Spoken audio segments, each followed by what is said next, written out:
राम राम नमस्कार दोस्तों। आप जुड़ चुके हैं सभी अपने खुद के एस्ट्रोलॉजी चैनल इनोवेटिव ज्योतिष से और मैं आप सभी का दोस्त डॉक्टर महेश जोशी।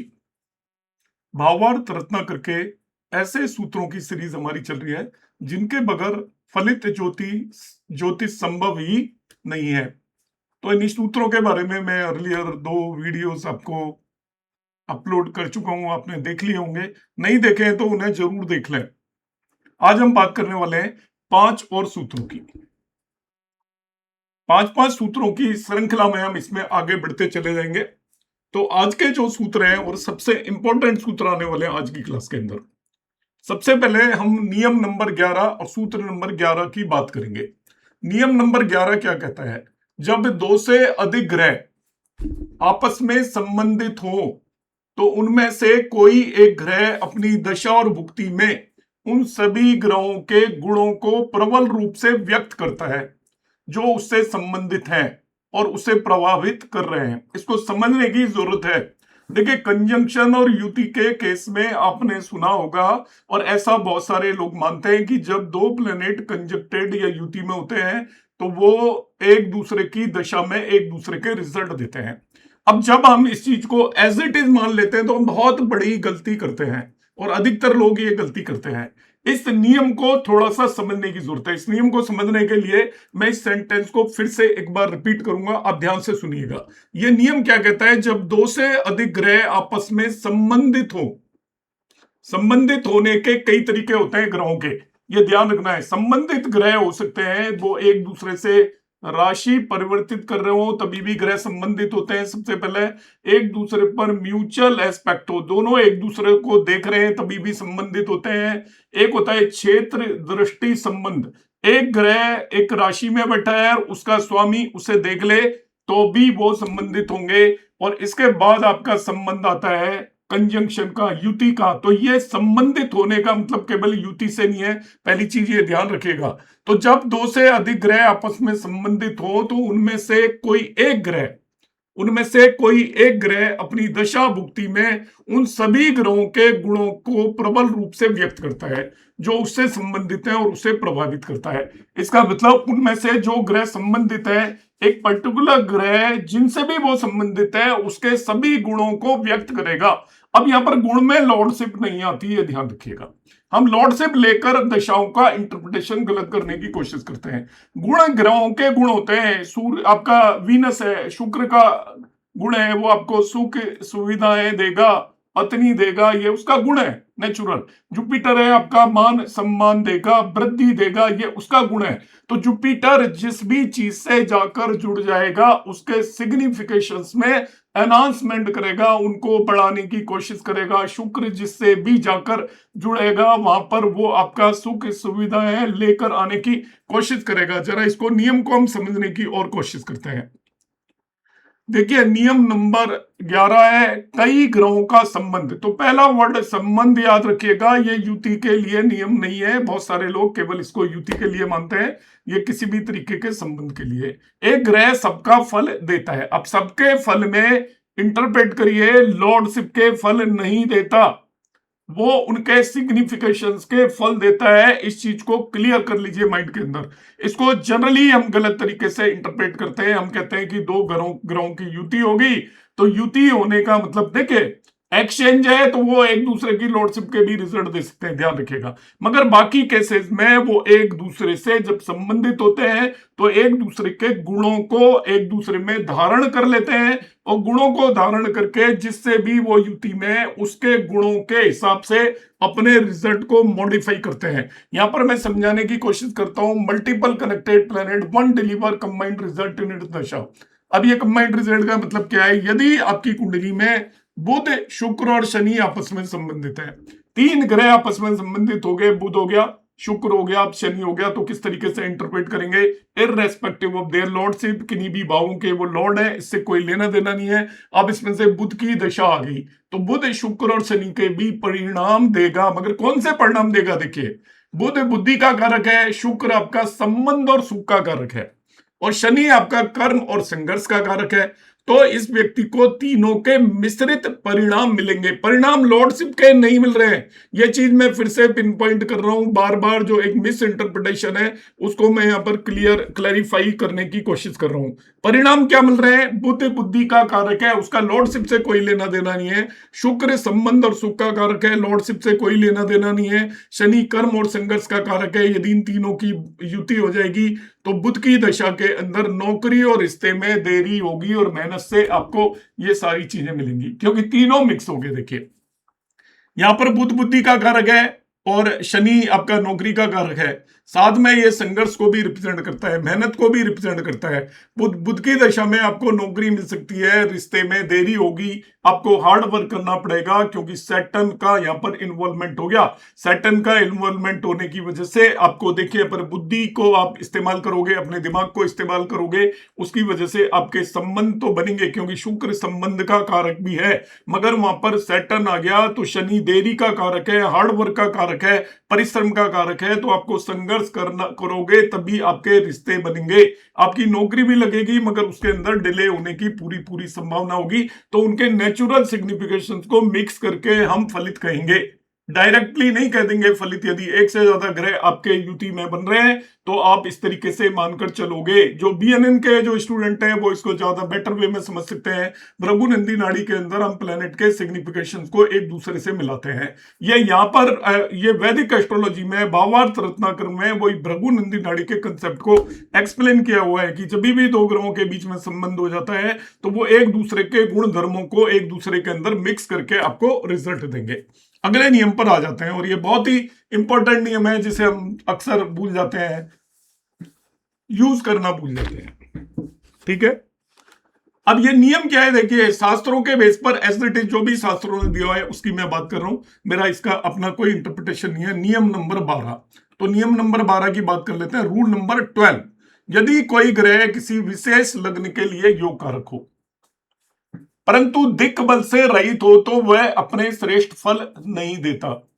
दिक्बल नहीं है, योग कारक है, तो अपने श्रेष्ठ फल नहीं देगा। समझने की कोशिश करें क्या है। देखिए डायरेक्शनल स्ट्रेंथ से लेना देना है इसका। तो डायरेक्शनल स्ट्रेंथ अब आपको मालूम होगी तो अच्छा है, नहीं भी मालूम है तो मैं डायरेक्शनल स्ट्रेंथ आपको बता दूंगा किस प्लेनेट को कहां पर डायरेक्शनल स्ट्रेंथ होती है, जिसे हम दिग्बल बोलते हैं। देखिए हम यहां पर एक कुंडली बना लेते हैं।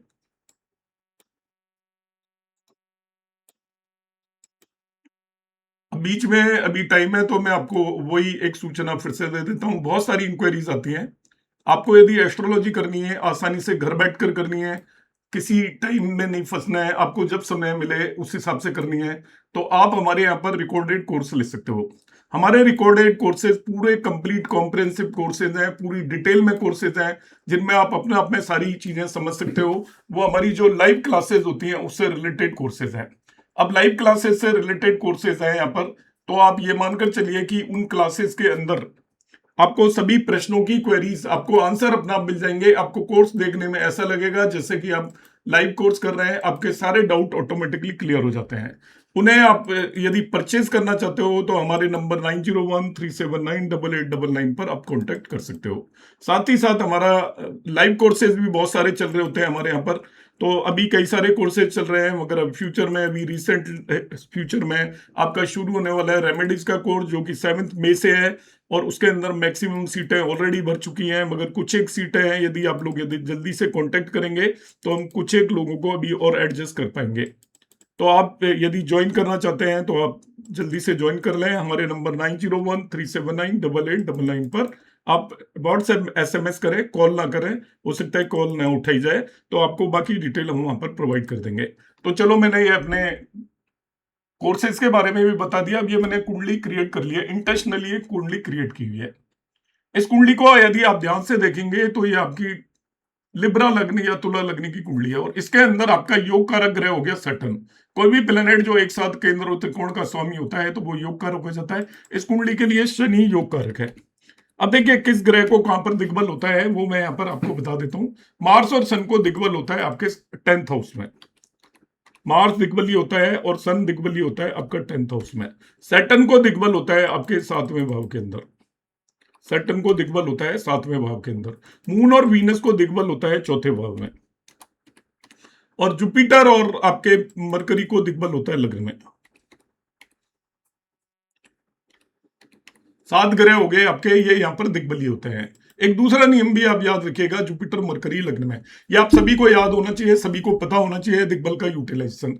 जिस ग्रह को जहां पर दिग्बल है उससे अपोजिट राशि में जाकर उसका दिग्बल 0 हो जाता है। जैसे शनि को यहां पर दिग्बल है आपका 7वें भाव में दिग्बली है, तो लग्न में आपका इसका दिग्बल 0 हो जाएगा। मार्स और सन 10th हाउस के अंदर दिग्बली है, तो 4थे भाव के अंदर इनका दिग्बल 0 हो जाएगा। मून और वीनस 4थे भाव के अंदर दिग्बली है, तो 10वें भाव के अंदर इनका दिग्बल 0 हो जाता है। ऐसे ही आपका जुपिटर और मरकरी लग्न में दिग्बली है, तो 7वें भाव में उनका दिग्बल 0 हो जाता है। इस पर्टिकुलर कुंडली को आप ध्यान से देखिएगा, इसके अंदर सैटर्न योग कारक ग्रह है, सैटर्न योग कारक ग्रह है।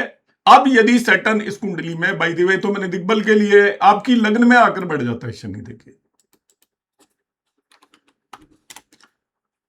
अब ये योग कारक होते हुए भी आपको कोई भी फल नहीं देगा, ये नियम आपको ध्यान रखना है। योग कारक होते हुए भी कोई भी फल नहीं देगा। आपको पता है कि टॉरस कैंसर लगने की कुंडली यदि मैं बना लूं, यहां पर ये मैं राशियां लिख रहा हूं, यदि इसी कुंडली को मैं कैंसर लगने की कुंडली बना देता हूं, देखिए आपका समय लगेगा पर मैं समझाने के लिए कैंसर लगने की कुंडली बना लेता हूं। एक एग्जांपल और ले लेता हूं। यदि हमारे 5 सूत्र ही नहीं हो पाएंगे तो भी कोई बात नहीं, हम अगली क्लास में ले आएंगे। आप लगातार वीडियोस को देखते रहिएगा। चैनल यदि सब्सक्राइब नहीं किया है तो कर लें, आपको ठीक रहेगा। ये टॉरस लगने के, वो सॉरी कैंसर या कर्क लगने की कुंडली मैंने बनाई है। तो यहाँ पर हम देखते हैं, देखिए ये 8 आ गया आपका साइन, और यहाँ पर 1 आएगा। इसमें सारी राशियां मैं नहीं लिख रहा हूं, आप लिख लेना। यहाँ पर मार्स आपका इस केस में योग कारक हो गया। यदि इस व्यक्ति के लिए मार्स यहां पर बैठ गया तो इसका दिग्बल 0 हो जाएगा। 10वें भाव में मार्स का दिग्बल होता है, तो 4थे भाव में इसका दिग्बल 0 हो गया। आप इसे कितना ही योग कारक मानते रहिएगा, मगर ये आपको कोई रिजल्ट नहीं देगा। देखिए क्या नियम है, यदि कोई ग्रह किसी विशेष लगने के लिए योग कारक हो परंतु दिग्बल से रहित हो, तो वह अपने श्रेष्ठ फल नहीं दे पाएगा। आप इंतजार करते रहोगे कि आपके योग कारक की दशा आ गई और अंत में आपको कुछ भी हासिल नहीं होने वाला है और आप परेशान हो जाओगे। देखिए यहां पर एक और एग्जांपल दिया हुआ है, strong by role, weak by direction, reduce result. आपका रोल स्ट्रॉन्ग है, नियम ये कहता है कि उसका रोल स्ट्रॉन्ग है। योग कारक का मतलब आपकी कुंडली में उसको काम करने की जिम्मेवारी बहुत ज्यादा दी है, मगर उसकी डायरेक्शन सही नहीं है, तो वो आपके पूरे रिजल्ट देने में कैपेबल नहीं होगा। तो मैंने आपको एग्जांपल यहाँ पर बता दिया है। तो जो एक्सपेक्टेड लग्जरियस लाइफ या जो आपकी जिंदगी के अंदर जो सुविधा है वो आपको पूरी तरीके से नहीं मिलने वाली है। यहाँ पर नियम नंबर 13 है, ये रिपीट है, मैं ऑलरेडी इसको बता चुका हूं, मगर मेरे पास 3-4 क्वेरीज और आई थी पिछले वीडियो में। आप अपनी जो भी क्वेरीज भेजोगे उनके आंसर मैं कमिंग वीडियोस में जरूर दूंगा। आप अपना पूरा नाम लिखकर क्वेरीज भेजें तो मैं आपको आंसर दूंगा, और जिसकी क्वेरी बहुत मुझे अच्छी लगेगी उसको मैं कोई एक वीडियो कोर्स भी फ्री में दूंगा, यदि वो अपनी डिटेल भेजता है तो। आप मैसेज पर अपना नाम लिखिएगा और अपना डिटेल भेजिएगा, और यदि मेरे व्हाट्सएप नंबर पर यदि क्वेरी भेजते हैं तो और भी अच्छा है। जिसकी भी क्वेरी आएगी उसको मैं छोटा या बड़ा कोई पीडीएफ या कोई वीडियो कोर्स बिल्कुल फ्री आपको अलाउ करूंगा, मगर वो क्वेरी रेलिवेंट और अच्छी होनी चाहिए, इंटरेस्टिंग होनी चाहिए। इस चीज का आप ध्यान रखेंगे। तो यहाँ पर मूल त्रिकोण से फल है, planet give result of its मूल त्रिकोण house, that we have already discussed. कि सपोज हम यहाँ मान लेते हैं कि मूल त्रिकोण का मतलब क्या होता है। मूल त्रिकोण लास्ट क्लास के अंदर मैं बता चुका हूं। यहां पर यदि ये मार्स की दशा आ जाती है तो मार्स की जो मूल त्रिकोण राशि 1 है, तो मार्स इस व्यक्ति के केस में 10th हाउस के रिजल्ट मैक्सिमम देगा as compare to 5th house. इसकी 2 राशियां हैं, तो जहां पर भी मूल त्रिकोण राशि होगी वहां के रिजल्ट ज्यादा मिलेंगे। इसी कुंडली के अंदर यदि बुध की दशा आती है तो बुध की मूल त्रिकोण राशि 3रे भाव में और दूसरी राशि 12वें भाव में है, तो मेनली आपको 3रे भाव के रिजल्ट मिलेंगे, ना कि 12वें भाव के। तो इस नियम को आप याद रखेंगे। इसी कुंडली के अंदर यदि मैं यहां पर ले लेता हूं, इट इज 9, 10, 11।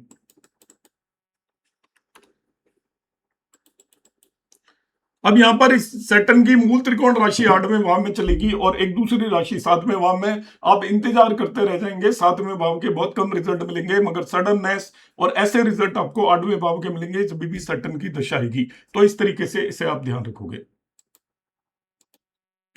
अगले नियम पर आ जाते हैं। रूल नंबर 13 हमने पढ़ लिया, रूल नंबर 14 कोशिश करूंगा मैं 5 नियम आपको कराऊं। द्वादश भाव का स्वामी, it's a very important rule, note it down. कम लोग यूज करते हैं हम। बहुत ज्यादा लोग यूज नहीं करते। 12वां भाव का स्वामी आपका जहां पर भी जाएगा, अल्पता का सूचक है, वो वहां पर कमी पैदा कर देगा। 12th लॉर्ड जहां पर भी जाएगा उस जगह पर जाकर कमी पैदा कर देगा। 12th लॉर्ड को ऐसे मानिए आपका एक पॉट है, 12th लॉर्ड, और उसके नीचे होल हो रखा है, जो भी चीज उसके अंदर भरोगे वो निकलती चली जाएगी। तो 12वें भाव का स्वामी जिस भी जगह पर जाकर बैठ जाएगा उस चीज के अंदर कमी पैदा करेगा। आपके पास चाहे आप कितनी भी रिसोर्सेज लगा लीजिए, कितनी भी मेहनत कर लीजिए, उस पर्टिकुलर भाव से रिलेटेड सिग्निफिकेशन में आपको कमी होगी, पूर्ति आपकी नहीं होगी। देखिए क्या नियम लिख रहा है, द्वादश भाव का स्वामी हानि का सूचक होता है, लॉस का सूचक है, अल्पता डेफिशिएंसी का सूचक है, स्केर्सिटी का सूचक है। यदि यह धन सूचक ग्रहों के साथ स्थित हो तो धन में भी कमी करता है। यदि वो आपके मनी से रिलेटेड ग्रहों के साथ भी 12th लॉर्ड चला जाए तो वो मनी में भी कमी करेगा। एग्जांपल से मैं इसको समझाऊंगा। यहां पर इसके एक्चुअली जो भावार्थ रत्न करके अध्याय और श्लोक वगैरह की डिटेल दी हुई है, तो मैंने पहले ही बताया था, मैं उसमें नहीं जाऊंगा, नहीं तो आपके वीडियोस बहुत लंबे हो जाएंगे। आप नियम को समझते जाइए, उसे पढ़ना चाहें तो पढ़ लें। रूल है 12th Lord reduces what it joins, जिसके पास जाएगा उसमें कमी कर देगा। 12th लॉर्ड यदि सेकंड लॉर्ड के साथ चला गया तो धन में कमी कर देगा। 12th लॉर्ड जुपिटर के साथ चल जाएगा तो आपके पैसे में, वेल्थ में कमी हो जाएगी सर्टेनली। एग्जाम्पल को थोड़ा सा हम समझने की कोशिश करते हैं। यहाँ पे 12th लॉर्ड इस केस में मरकरी हो गया। देखिए अब मरकरी सपोज आपके दूसरे भाव में जाकर बैठ गया, दूसरे भाव में जाकर बैठ गया तो नेचुरली आपकी धन प्राप्ति के अंदर कमी हो जाएगी। 12th लॉर्ड यहाँ पर आपका मरकरी है और वो मार्स के साथ जाकर बैठ गया। यहाँ पर मरकरी बिठा दीजिए मार्स, ये आपके चौथे भाव में भी कमी लेकर आएगा, मार्स के सिग्निफिकेशन में भी कमी लेकर आएगा। मार्स के मेनली सिग्निफिकेशन है प्रोफेशन, तो आपके प्रोफेशन के अंदर कमी लेकर आएगा, अल्पता लेकर आएगा, स्केर्सिटी लेकर आएगा, आपके प्रोफेशन में कमी लाएगा। और चौथे भाव के अंदर जाकर बैठा है तो आपकी प्रॉपर्टी, इस तरीके की चीजों के अंदर ये डेफिशिएंसी लेकर आएगा। यदि ये आपके धन से रिलेटेड प्लेनेट से जाकर मिल जाता है, सेकंड लॉर्ड से जाकर मिल जाता है, भाई दिवे यहीं पर यदि आपका सूर्य भी बैठा हुआ है, सेकंड लॉर्ड सूर्य हो गया तो धन भाव के स्वामी के साथ आपका 12th लॉर्ड आकर बैठ गया तो इस व्यक्ति के धन में भी कमी लेकर आएगा।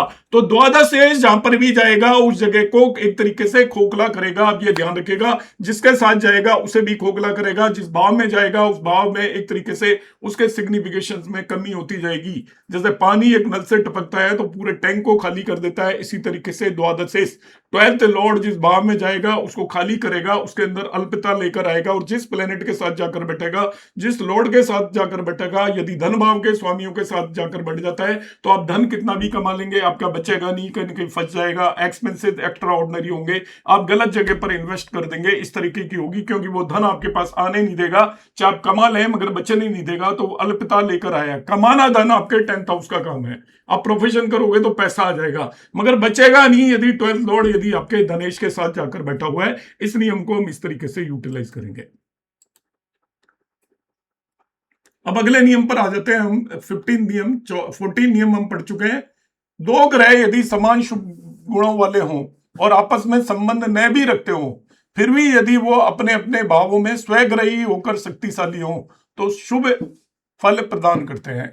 दो ग्रह यदि समान शुभ गुणों वाले हों और आपस में संबंध न भी रखते हो, फिर भी यदि वो अपने अपने भावों में स्वग्रही होकर शक्तिशाली हो, तो ये नियम आप सब लोग यूटिलाइज करते हो, इसलिए इसमें कोई बहुत ज्यादा डिटेल नहीं है। इसका मतलब जब भी कोई ग्रह, ये शुभ ग्रह हो या अशुभ ग्रह हो, जब भी कोई ग्रह अपने भाव के अंदर बैठा होता है, खुद के भाव के अंदर होता है, तो यहां पर वो अच्छे रिजल्ट देता है। बिना संबंध भी मजबूत ग्रह शुभ फल देते हैं, कहने का मतलब यह है। शुभ फल में आप क्या डिस्कस करते हैं उसको अंडरस्टैंड समझिए, अंडरस्टैंड करिएगा। राजयोग का क्या मतलब होता है?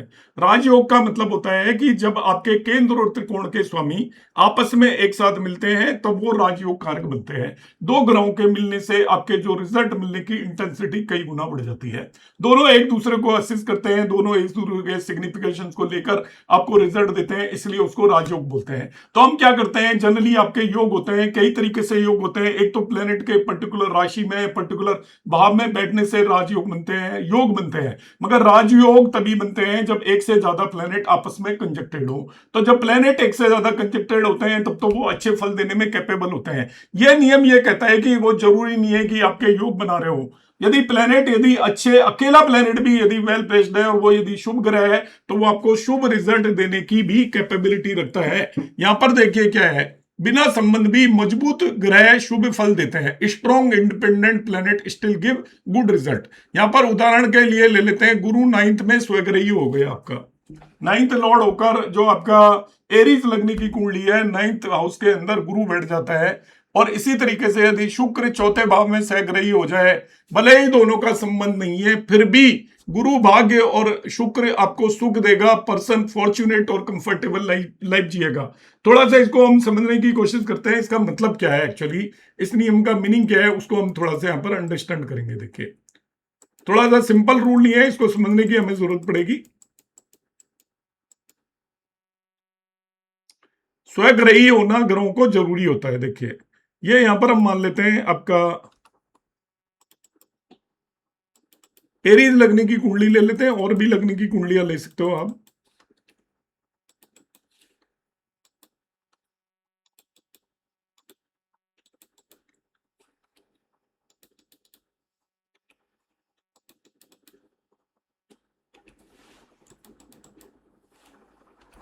अब आगे हम नहीं बढ़ते, मैं केवल इतनी राशियां लिख दी है। जुपिटर मैंने यहां बिठा दिया, देखिए, और वीनस यहां पर बिठा दिया है। इस कुंडली के अंदर दो शुभ ग्रह हैं और स्वय राशियों के अंदर बैठे हुए हैं। नियम क्या लिखा है हमने, सबसे पहले नियम को लिख पढ़ लेते हैं जरा। देखिए, ऊपर जो नियम लिखा है उसे हम पढ़ लेते हैं। इनका नियमों का इंटरप्रिटेशन थोड़ा कॉम्प्लिकेटेड है, इसलिए मैं आपको ये बताने की कोशिश। दो ग्रह यदि समान शुभ गुणों वाले हों और आपस में संबंध न भी रखते हों, फिर भी यदि वो अपने अपने भावों में सहग्रही होकर शक्तिशाली हों तो शुभ फल प्रदान करते हैं। यह अपना आप में एक तरीके का नया राजयोग है जो हमने कभी यूटिलाइज नहीं किया। हम इसको यूज नहीं करते इस राजयोग को। हम राजयोग कब मानकर चलते हैं, देखिए राजयोग कब मानेंगे यहाँ पर, थोड़ा सा उसको अंडरस्टैंड करने की कोशिश करना है। यदि यहां पर वीनस और ये बैठ गए होते जुपिटर एक साथ, संबंध हो गया, ये राजयोग हो गया, क्योंकि वीनस केंद्र का स्वामी है और जुपिटर त्रिकोण का स्वामी है। या हम क्या करते हैं, देखिए यहाँ वीनस बैठा है, जुपिटर को मैं यहाँ बिठा देता, अब भी इनके बीच में संबंध हो गया, म्यूचुअल एस्पेक्ट, ये भी केंद्रीय त्रिकोण राजयोग हो गया, राजयोग हो गया। या हम ऐसा मान लेते हैं कि सपोज यहां पर जुपिटर बैठ गया टू साइन में, और ये आपका 12 साइन यहां पर है, और इसके अंदर वीनस बैठ गया, ये भी राजयोग हो गया। ये आपका म्यूचुअल वो है आपका साइन एक्सचेंज, दोनों राशि परिवर्तित कर रहे हैं, ये सब राजयोग है। मगर इन राजयोगों के रिजल्ट तो आप जानते ही हो कि वो मिलते हैं, दोनों के योग की वजह से मिल रहे हैं, दोनों के संबंध की वजह से मिल रहे हैं। मगर यहां पर जो नियम दिया गया है, एक ही आपके जैसे दो शुभ ग्रह हैं, आपके बेनिफिक प्लेनेट हैं, यदि वो आपकी कुंडली के अंदर स्वय राशि के होकर स्ट्रांग होकर बैठे हैं, तभी भी वो राजयोग फॉर्म करेंगे। वो दोनों राजयोग जैसे रिजल्ट देंगे। एक तरीके से वो पूरी कुंडली मदद करेगी, पूरी कुंडली की स्ट्रेंथ को बढ़ा देते हैं। जब दो शुभ ग्रह आपके स्वय राशि के होकर आपकी कुंडली में बैठे हुए हैं, तो आपको वीनस की जो दशा होगी, अकेले वीनस के रिजल्ट नहीं मिलेंगे, आपको राजयोग कारक रिजल्ट मिलेंगे, और जुपिटर की दशा में भी राजयोग कारक रिजल्ट मिलेंगे। तो यदि आपकी कुंडली के अंदर दो शुभ ग्रह स्वय राशि के होकर बैठे हुए हैं, तो वो आपके राजयोग कारक रिजल्ट देंगे। राजयोग तभी बनता है, मैं पहले से रिपीट कर रहा हूं, जब दो ग्रहों के बीच में संबंध होता है, मगर संबंध के राजयोग नहीं बनता। मगर यदि दो ग्रह स्वय राशि के हो जाते हैं, एक जैसे गुण का मतलब यहां पर बेनिफिक से रिलेटेड बता रहा है। बेनिफिक प्लेनेट यदि स्वय राशि के होकर बैठे हुए हैं, या दो मेलिफिक प्लेनेट भी स्वय राशि के होकर बैठ जाते हैं, मेलिफिक भी स्वय राशि के होकर बैठ जाते हैं, और यदि वो दोनों आपके एक दूसरे से रिलेटेड नहीं हो रहे, तभी भी वो राजयोग कारक रिजल्ट देंगे। मगर इस चीज को आपको ध्यान रखना है, कुछ नियमों को हमेशा फॉलो करना है। यदि 6-8 में कोई भी राजयोग बन रहा है, तो वो राजयोग नहीं रहता, वो राजयोग खत्म हो जाता है आपका, वो न्यूट्रलाइज हो जाता है। तो 6-8 को हम ऑलवेज ध्यान रखेंगे, क्योंकि आप लोग बार बार क्वेश्चन पूछते हो, हर बार बताया जाता है कि जो भी चीज कही जाती है वो एब्सोल्यूट टर्म्स में नहीं होती, कि सीधा सीधा हम जो बता रहे हैं यदि वैसे का वैसा ही है तब तो लगेगा ही। यदि इन पर कोई नेगेटिव प्लेनेट का असर होगा, कुछ होगा, तो वो राजयोग के अंदर कमी हो जाएगी। तो इस नियम को मैं ब्रीफली एंड में फिर से एक बार बता देता हूं कि यदि आपकी कुंडली के अंदर दो एक जैसी नेचर के ग्रह, मतलब दो बेनिफिक भी हो सकते हैं और वो दो मेलिफिक भी हो सकते हैं। उन दोनों के बीच में किसी भी तरीके का संबंध नहीं है, मगर वो स्वयं राशि के होकर स्ट्रोंग आपकी कुंडली में बैठे हुए हैं, कहीं पर भी अपनी ही राशि के अंदर बैठे हुए हैं, तो वो राजयोग जैसे आपको फल प्रदान करेंगे। तो राजयोग देखने के लिए आप एडिशनली इस चीज को भी मान सकते हो कि यदि दो एक ही नेचर के ग्रह आपकी कुंडली के अंदर अपनी ही राशि में स्ट्रोंगली बैठे हुए हैं, तो वो राजयोग की तरह यहां पर बिहेव करने वाले हैं। चलो हम आज की क्लास को यहीं पर एंड करेंगे। कमिंग क्लासेस के अंदर हम और कुछ एक सूत्र आज लेकर आएंगे। आप वीडियोस को कंटिन्यू देखते रहिएगा। आपको जो भी डाउट्स आते हैं, आप मेरा नंबर है 9013798899 पर व्हाट्सएप मैसेज कर दीजिए कि आपको क्या समझना है, तो वो मैं अगली आने वाली क्लास के अंदर कवर करने की कोशिश करूंगा। पॉसिबल होगा तो मैं व्हाट्सएप पर भी आपको रिप्लाई करूंगा। नमस्कार, धन्यवाद, हरे कृष्णा।